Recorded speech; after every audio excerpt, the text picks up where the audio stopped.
Hello, I'm Mark Raymond from Open Road Consulting. I'd like to talk to you about a particularly important part of human-centered work, and that is the power of narrative. It goes a bit like this.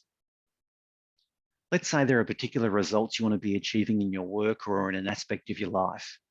You'll figure out that there are certain kinds of actions you need to be doing to achieve those results, perhaps having different kinds of conversations with different people, undertaking different tasks, and so on. But we don't do stuff from a blank slate. We do it from our way of being. And our way of being is how our history, past has shaped us, and that manifests itself in three ways. The first is our narrative, or the story that we have about ourselves and the situations that we're in. Second is how we feel, our moods and emotions about that particular situation, which is often informed by our narrative. And the third is how that manifests itself in the body, our muscle tension, breathing, and so on.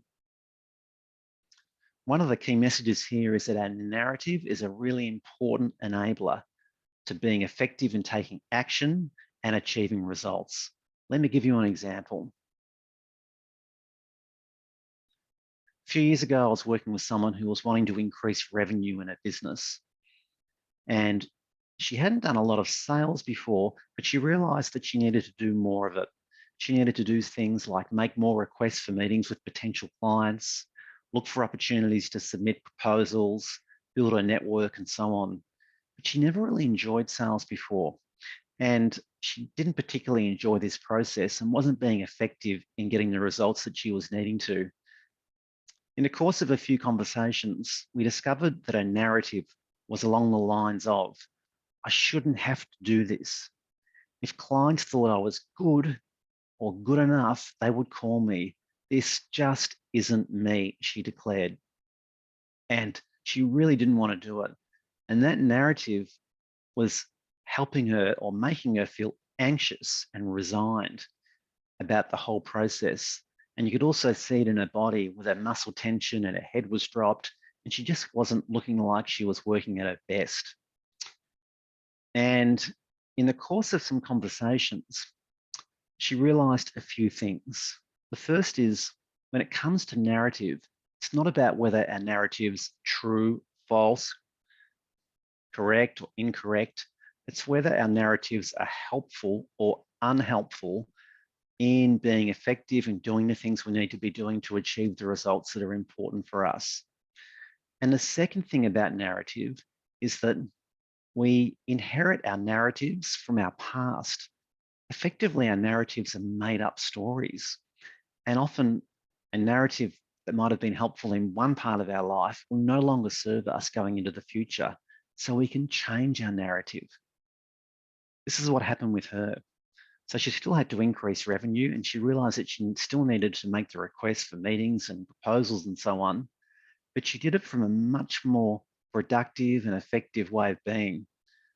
So her narrative, after a few conversations, she began to realize sales is important.